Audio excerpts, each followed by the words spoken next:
Pemirsa, nyamar jadi dukun palsu bisa ilmu kebal, sama bisa ngelipet gando ke duit hingga miliaran rupiah. Charles, warga Kertapati Palembang, harus berurusan dengan polisi Polsek Kertapati. Akibat perbuatannya, korban mengalami kerugian hingga 91 juta rupiah.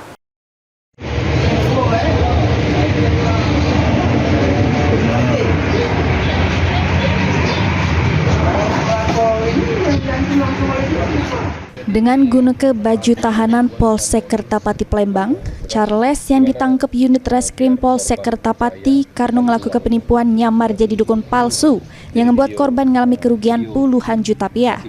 Dari penangkapan pelaku ini, polisi juga mengamankan barang bukti berupa sikok jenglot, sikok kerang, sama 4 botol minyak yang diduga digunakan untuk ritual palsunya.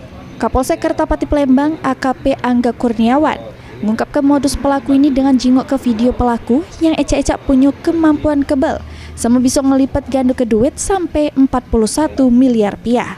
Tapi untuk ngejalan ke ritual tersebut, pelaku meminta korban untuk nyiap ke duit terlebih dahulu. Tapi pas duit sudah dienjok sebesar 91 juta rupiah, ritual belum juga dilakukan. Sehingga korban yang ngerasuk tebudi bikin laporan polisi. Ya, modus itu memperlihatkan video, ya memberikan video ke korban untuk melipat gandakan uang. Jadi untuk satu korban ini kurang lebih kerugiannya ditaksir sampai dengan 94 juta.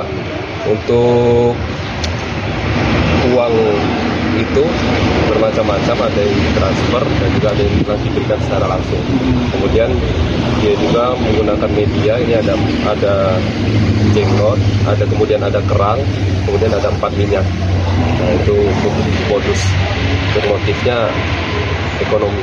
Gara-gara perbuatannya, pelaku Charles terancam pasal 372 sama 378 KUHP tentang tindak pidana penipuan sama penggelapan dengan ancaman hukuman maksimal 7 tahun penjara. Herwahyudi, PAL TV.